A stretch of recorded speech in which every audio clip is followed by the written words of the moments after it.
अस्सलामुअलैकुम, खुश आमदीद हमारे चैनल पे। एक सबसे बड़ी बात ये कि मनफी सोच से बचिए और मुस्बत सोच पर कारबंद रहिए। ये मनफी सोच जहर की मानंद है, ये इंसान के दिल को उजाड़ देती है। तो आप मनफी सोच न आने दें। जब आपके अंदर मनफी सोच आ गई तो घर कभी आबाद नहीं हो सकता। का कॉल है, लोग परेशान होते हैं कि फूलों के साथ कांटे होते हैं। मैं होश होता हूँ कि कांटों के साथ हमेशा फूल हुआ करते हैं। तो जिसने कहा कि फूलों के साथ कांटे होते हैं, ये मनफी सोच है। और जिसने कहा कि देखो कांटों के साथ फूल भी होते हैं, मुस्बत सोच है। तो हम मुस्बत सोच रखें और मनफी सोच से बचने की कोशिश करें, इसलिए कि मनफी सोच घर बर्बाद कर देती है। मुस्बत सोच की एक मिसाल, हाफिज कुरान के बारे में एक वाक़या मशहूर है। इनका चेहरा बहुत ज़्यादा काला था और शक्ल ज़रा अनूठी सी थी, मगर अल्लाह ताला ने इनको आवाज़ ऐसी दी थी कि सुभान अल्लाह, जब वो कुरान पढ़ते थे तो लोग हैरान हो जाते थे।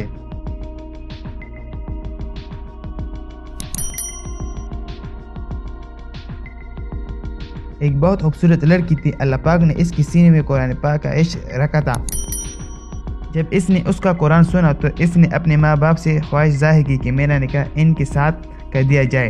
ये कुरान ऐसा पढ़ता है कि मेरा दिल होश हो जाता है। मैं सारी ज़िंदगी इनकी कदर करूँगी, खिदमत करूँगी। चनांचे इनका निकाह हो गया।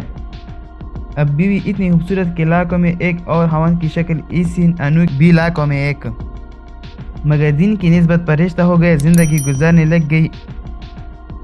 एक मौका पर हवन ने बीवी की तरफ देखा तो मुस्कुराए। बीवी उसको देखकर कहने लगी कि हम दोनों जन्नती हैं। उसने पूछा कि ये आपको कैसे पता चला? बीवी ने कहा कि जब आप मुझे देखते हैं तो होश होते हैं, शुक्र अदा करते हैं, और जब मैं आपको देखती हूँ तो सब्र करती हूँ। और शरीयत का हुक्म है कि सब्र करने वाला भी जन्नती है और शुक्र करने वाला भी जन्नती है।